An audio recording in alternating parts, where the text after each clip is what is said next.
morning, students. I am Chetan sir from Sri Vedi International School, Gandhinagar.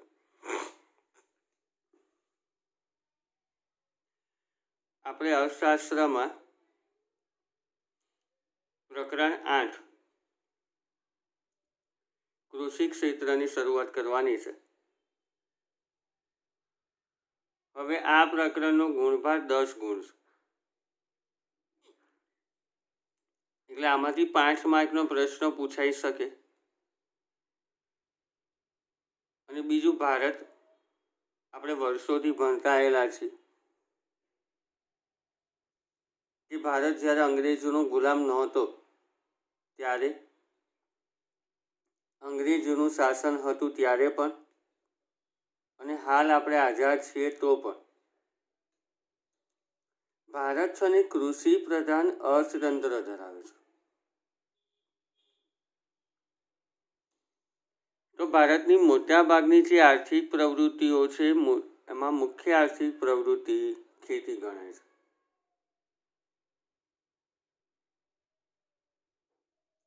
તો તમારે અહીંયા સૌ પહેલાં ભારતીય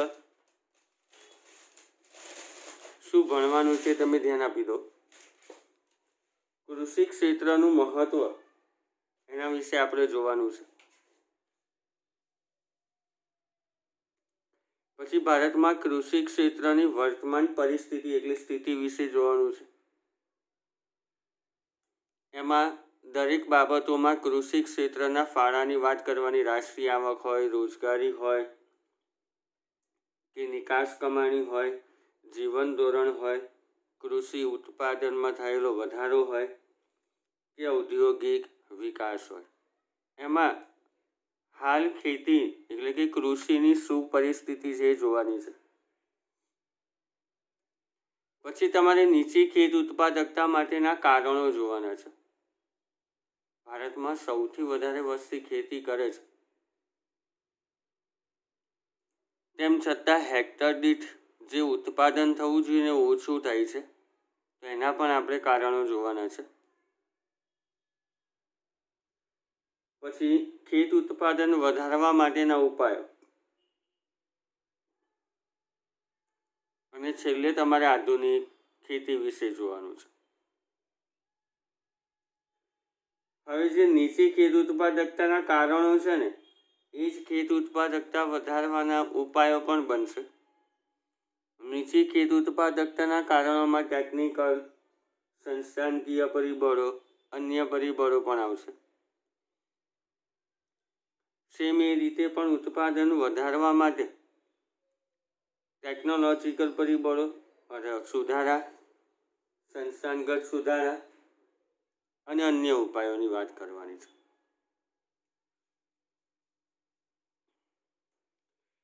હવે આપણો પહેલો પ્રશ્ન શરૂ થાય છે. ભારતમાં કૃષિની વર્તમાન પરિસ્થિતિ શું છે?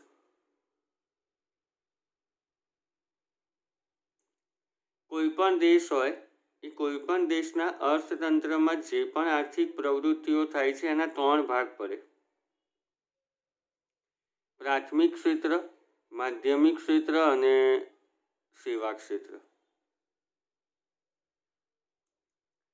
પ્રાથમિક ક્ષેત્રમાં તમારે ખેતી અને ખેતી સાથે સંકળાયેલી પ્રવૃત્તિ આવે. માધ્યમિક ક્ષેત્રમાં ઉદ્યોગોની વાત આવે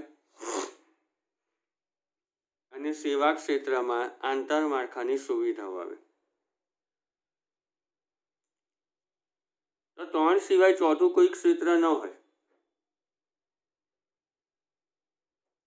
તો દેશની આવક હોય કે રોજગારી હોય એનો સંપૂર્ણ આધાર આ 3 ક્ષેત્ર સિવાય બીજા ક્યાંય હોતો નથી. એમાંનું આપણે એક ભણવાનું છે કૃષિ ક્ષેત્ર.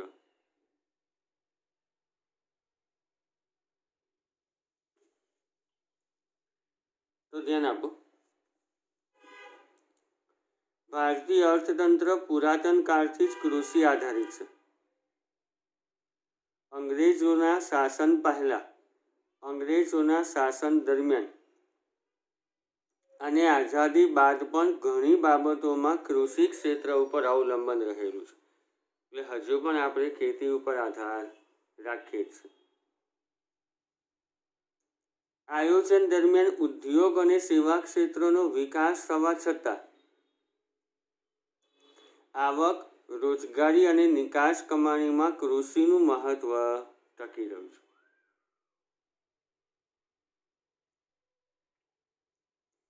આયોજન દરમિયાન દેશની રાષ્ટ્રીય આવકમાં ફાળો, રોજગારી, નિકાસ કમાણી, જીવન ધોરણ, કૃષિ ઉત્પાદનની વૃદ્ધિ તથા ઔદ્યોગિક વિકાસમાં કૃષિ ક્ષેત્રનું આયોજનની શરૂઆતમાં શું સ્થાન હતું, વર્તમાનમાં શું સ્થિતિ છે, તેની જાણકારી મેળવવા કૃષિની વર્તમાન સ્થિતિ તપાસવી જરૂરી છે.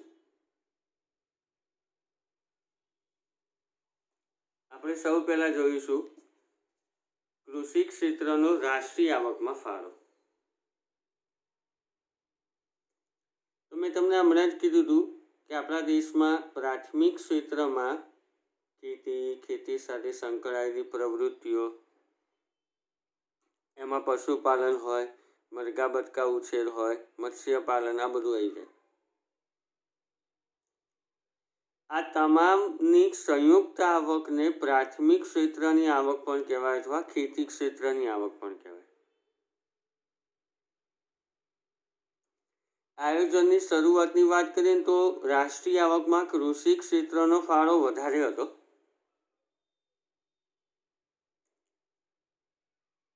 પણ 2011 અને 2012 એનો ફાળો ઘટેલો જોવા મળે છે. એનું કારણ છે કે ઉદ્યોગ અને સેવા ક્ષેત્રમાં જે ઝડપી વધારો થયો હતો એને કારણે કૃષિ ક્ષેત્રનો રાષ્ટ્રીય આવકમાં ફાળો ઘટ્યો છે.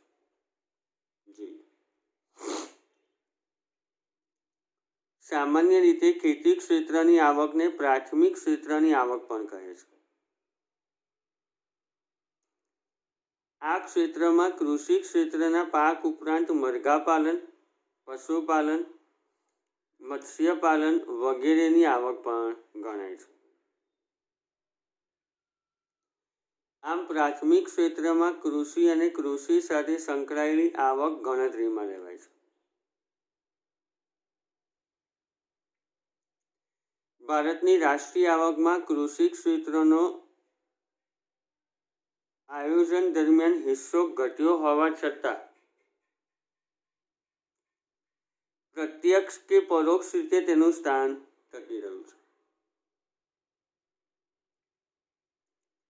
આર્થિક સર્વે 2011 અને 2012 મુજબ આયોજનની શરૂઆતમાં એટલે કે 1950 અને 51માં રાષ્ટ્રીય આવકમાં ખેતી ક્ષેત્રનો ફાળો 53.1% હતો, જે 2011 અને 2012માં ઘટીને 13.9% થયો હતો. રાષ્ટ્રીય આવકમાં કૃષિ ક્ષેત્રના ફાળામાં થતો ઘટાડો મુખ્યત્વે બિન કૃષિ ક્ષેત્રમાં ઝડપી થયેલ વૃદ્ધિને પરિણામે છે. ભારતમાં કૃષિ ક્ષેત્રનો વિકાસ એક જટિલ પ્રશ્ન બની રહ્યો છે. ફરી ધ્યાન આપો. સામાન્ય રીતે ખેતી ક્ષેત્રની આવકને પ્રાથમિક ક્ષેત્રની આવક પણ કહેવાય છે. આ ક્ષેત્રમાં કૃષિ ક્ષેત્રના પાક ઉપરાંત મરઘાપાલન, પશુપાલન, મત્સ્યપાલન વગેરેની આવક પણ ગણાય છે.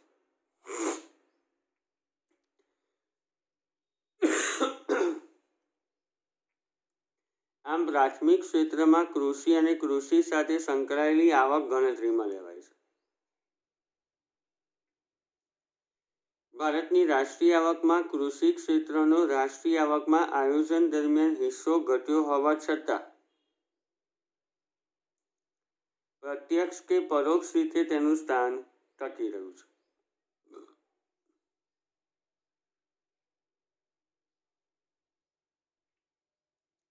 આર્થિક સર્વે 2011 અને 2012 મુજબ આયોજનની શરૂઆતમાં એટલે કે 1950-51માં રાષ્ટ્રીય આવકમાં ખેતી ક્ષેત્રનો ફાળો 53.1% હતો, જે 2011 અને 2012માં ઘટીને 13.9% રહ્યો હતો. રાષ્ટ્રીય આવકમાં કૃષિ ક્ષેત્રના ફાળામાં થતો ઘટાડો મુખ્યત્વે બિન કૃષિ ક્ષેત્રમાં થયેલ ઝડપી વધારો એને કારણે છે. તો ભારતમાં કૃષિ ક્ષેત્રનો વિકાસ એક જટિલ પ્રશ્ન બની રહ્યો છે.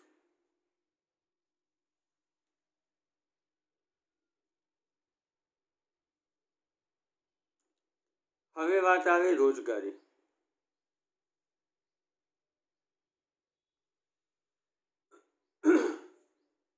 તો મેં તમને પહેલાં પણ કીધું હતું કે અંગ્રેજોના શાસન પહેલાં, અંગ્રેજોના શાસન દરમિયાન અને આઝાદી પછી પણ દેશના મોટા ભાગના લોકોને રોજગારી પૂરી પાડતું મહત્વનું ક્ષેત્ર જો રહ્યું હોય ને તો એ કૃષિ છે. હા, આયોજનના સમયથી હાલના સમય સુધીની ગણતરી જોઈએ તો રોજગારીમાં કૃષિ ક્ષેત્રનો હિસ્સો ઘટ્યો છે, પણ હજુ પણ વસ્તીનો મોટો ભાગ રોજગારી માટે તો ખેતી ઉપર જ આધાર રાખે છે. જી, ભારતમાં આયોજન દરમિયાન બિનકૃષિ ક્ષેત્રનો વિકાસ થતાં કૃષિ ક્ષેત્રનો કુલ રોજગારીમાં ટકાવારી હિસ્સો ઘટ્યો છે.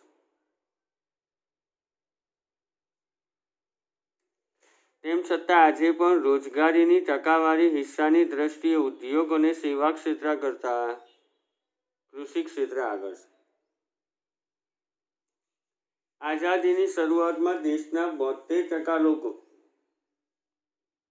રોજગારી માટે કૃષિ અને કૃષિ સંબંધિત ક્ષેત્ર પર આધારિત હતા, પરંતુ ઉદ્યોગ અને સેવા ક્ષેત્રનો વિકાસ થતાં આ ક્ષેત્રનો હિસ્સો ઘટ્યો છે.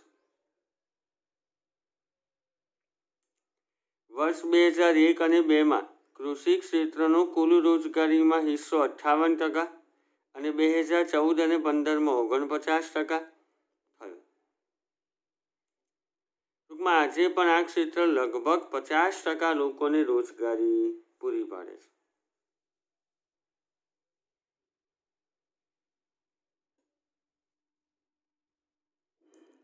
ફરી જો ભારતમાં આયોજન દરમિયાન બિનકૃષિ ક્ષેત્રનો વિકાસ થતાં કૃષિ ક્ષેત્રનો કુલ રોજગારીમાં ટકાવારી હિસ્સો ઘટ્યો છે. તેમ છતાં આજે પણ રોજગારીની ટકાવારી હિસ્સાની દ્રષ્ટિએ ઉદ્યોગ અને સેવા ક્ષેત્ર કરતાં આગળ છે. આઝાદીની શરૂઆતમાં દેશના 72% લોકો રોજગારી માટે કૃષિ અને કૃષિ સંબંધિત ક્ષેત્ર પર આધારિત હતા, પરંતુ ઉદ્યોગ અને સેવા ક્ષેત્રનો વિકાસ થતાં આ ક્ષેત્રનો હિસ્સો ઘટ્યો છે.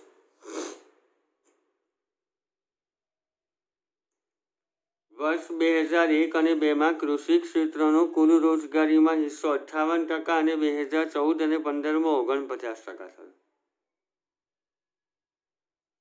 ટૂંકમાં આજે પણ આ ક્ષેત્ર લગભગ 50% લોકોને રોજગારી પૂરી પાડે છે.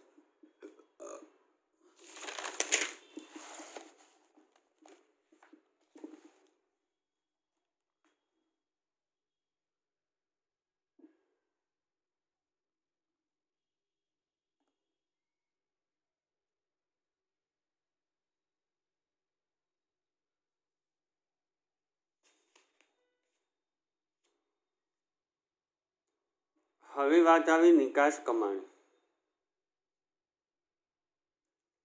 નિકાસ એટલે આપણે આપણા દેશમાંથી બીજા દેશોમાં ચીજ વસ્તુઓનું જે વેચાણ કરીએ છીએ તે, અને એનાથી દેશને ઘણી બધી આવક પણ અથવા વિદેશી હુંડિયામણની પ્રાપ્તિ થાય છે.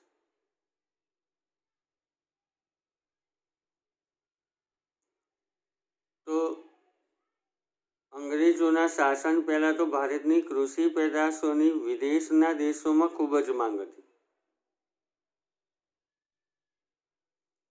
આઝાદી પછી પણ આપણા દેશની નિકાસ કમાણીમાં કૃષિ ક્ષેત્રનો હિસ્સો જળવાઈ રહ્યો હતો,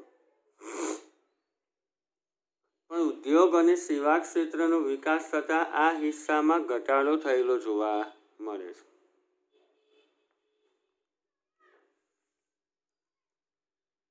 દેશમાં ઉત્પાદિત થતી નથી અથવા ઓછી ઉત્પાદિત થાય છે તેવી વસ્તુઓની આયાત કરવા માટેનું વિદેશી હુંડિયામણ મેળવી આપવા માટે જરૂરી નિકાસો દ્વારા દેશનું કૃષિ ક્ષેત્ર પોતાનો ફાળો આપતું રહ્યું છે.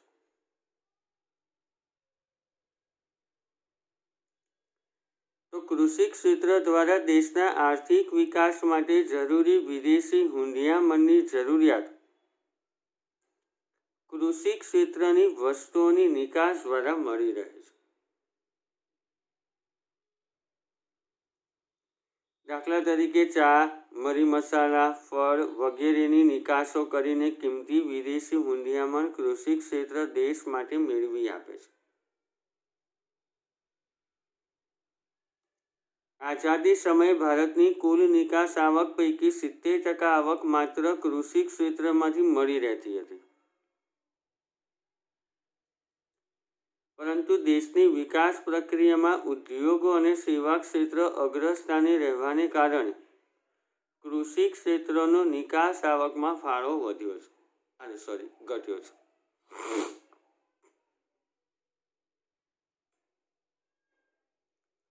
વર્ષ 2013 અને 14 મુજબ દેશની કુલ નિકાસ આવકમાં કૃષિ ક્ષેત્રનો ફાળો 14.2% રહ્યો હતો.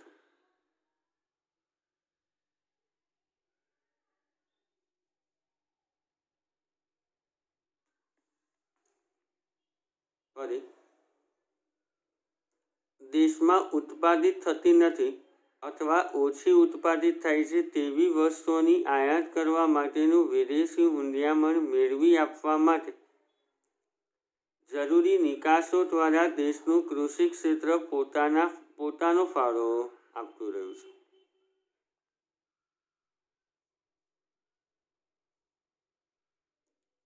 કૃષિ ક્ષેત્ર દ્વારા દેશના આર્થિક વિકાસ માટે જરૂરી વિદેશી હુંડિયામણની જરૂરિયાત કૃષિ ક્ષેત્રની વસ્તુઓની નિકાસ દ્વારા મળી રહે છે.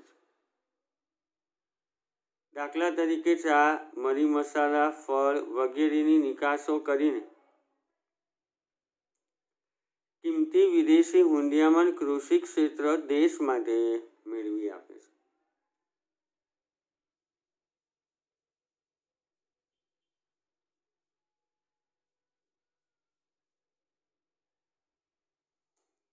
આઝાદી સમયે ભારતની કુલ નિકાસ આવક પૈકી 70% આવક માત્ર કૃષિ ક્ષેત્રમાંથી મળી રહેતી હતી. પરંતુ દેશની વિકાસ પ્રક્રિયામાં ઉદ્યોગો અને સેવા ક્ષેત્ર અગ્રસ્થાને રહેવાને કારણે કૃષિ ક્ષેત્રનો નિકાસ આવકમાં ફાળો ઘટ્યો છે. વર્ષ 2013 અને 14 મુજબ દેશની કુલ નિકાસ આવકમાં કૃષિ ક્ષેત્રનો ફાળો 14.2% રહ્યો હતો.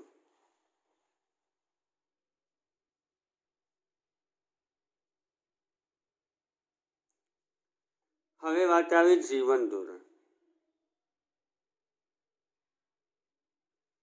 તો વ્યક્તિની જીવનશૈલી સુધારવામાં પણ કૃષિ ક્ષેત્ર સતત મહત્વનું કામ કરે છે.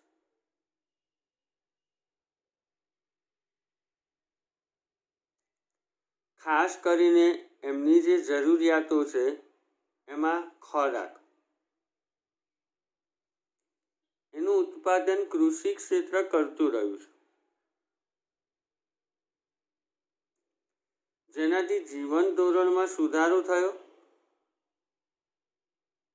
અને એને કારણે સરેરાશ આયુષ્ય પણ વધ્યું હતું. તો જો વિશ્વમાં લોકોના જીવનનો પ્રાથમિક આધાર કૃષિ ક્ષેત્ર રહ્યો છે. ભારતમાં પણ લોકોના જીવન ધોરણમાં સુધારો કરવાનું કાર્ય કૃષિ ક્ષેત્રએ સતત કર્યું છે.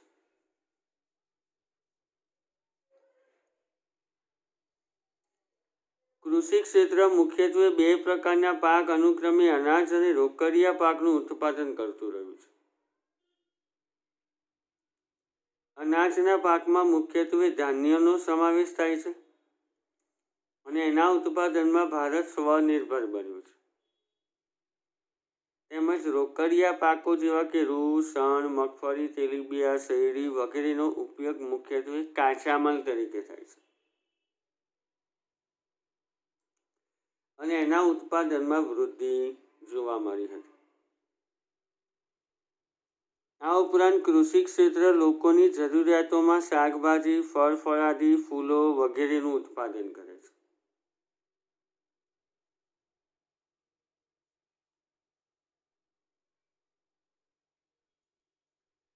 ભારતમાં અનાજની માથાદીઠ ઉપલબ્ધતા જે 1951માં દૈનિક 395 ગ્રામ હતી, એ ભારતની વસ્તીમાં ઝડપી વધારો થયો હોવા છતાં વધીને 2013માં દૈનિક 511 ગ્રામ થઈ હતી. એટલે કે વ્યક્તિ રોજ આટલું અનાજ મેળવી શકે છે અને પોતાના ખોરાકમાં ઉપયોગમાં લે છે. તો કૃષિ ક્ષેત્ર દ્વારા ભારતના લોકોની જરૂરિયાતો ઘણા સારા પ્રમાણમાં સંતોષાતી હોવાથી લોકોનું સરેરાશ આયુષ્ય પણ વધ્યું છે.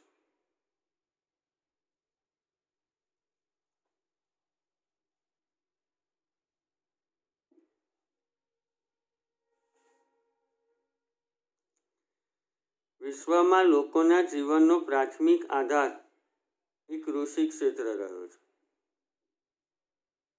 ભારતમાં પણ લોકોના જીવન ધોરણમાં સુધારો કરવાનું કાર્ય કૃષિ ક્ષેત્રએ સતત કર્યું છે. કૃષિ ક્ષેત્રે મુખ્યત્વે 2 પ્રકારના પાક અનુક્રમે અનાજ અને રોકડિયા પાકનું ઉત્પાદન કરતું રહ્યું છે.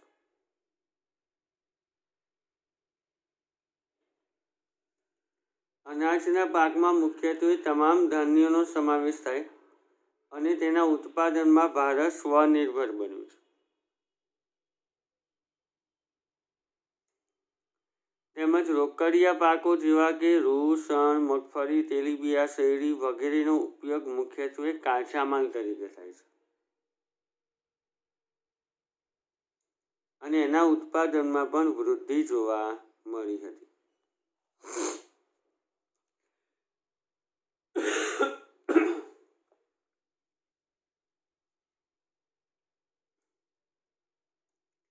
આ ઉપરાંત કૃષિ ક્ષેત્ર લોકોની જરૂરિયાતોમાં શાકભાજી, ફળ ફળાદી, ફૂલો વગેરેનું પણ ઉત્પાદન કરે છે. ભારતમાં અનાજની માથાદીઠ ઉપલબ્ધતા જે 1951માં દૈનિક 395 ગ્રામ હતી,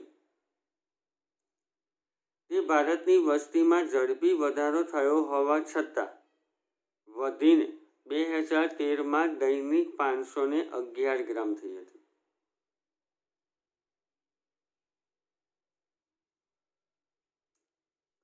તો કૃષિ ક્ષેત્ર દ્વારા ભારતના લોકોની જરૂરિયાતો ઘણા સારા પ્રમાણમાં સંતોષાતી હોવાથી લોકોનું સરેરાશ આયુષ્ય પણ વધ્યું છે. આમ કૃષિ ક્ષેત્ર લોકોના જીવન ધોરણમાં સુધારો કરવાનું કાર્ય સતત કરતું રહ્યું છે. તો આપણે 4 મુદ્દા જોયા.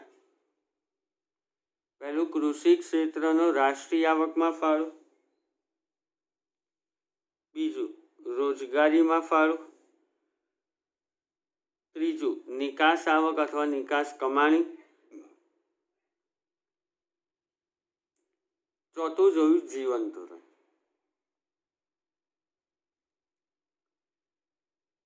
આમ છે 6 મુદ્દા, પણ આપણે આજે આ 4 મુદ્દા સુધી જોઈએ છે. તો આ 4 મુદ્દા તૈયાર કરી અને લખાઈ મળે એવો પ્રયત્ન દરેક વિદ્યાર્થી કરશે. બરાબર? બાકીનું આપણે આગળના લેક્ચરમાં જોઈશું.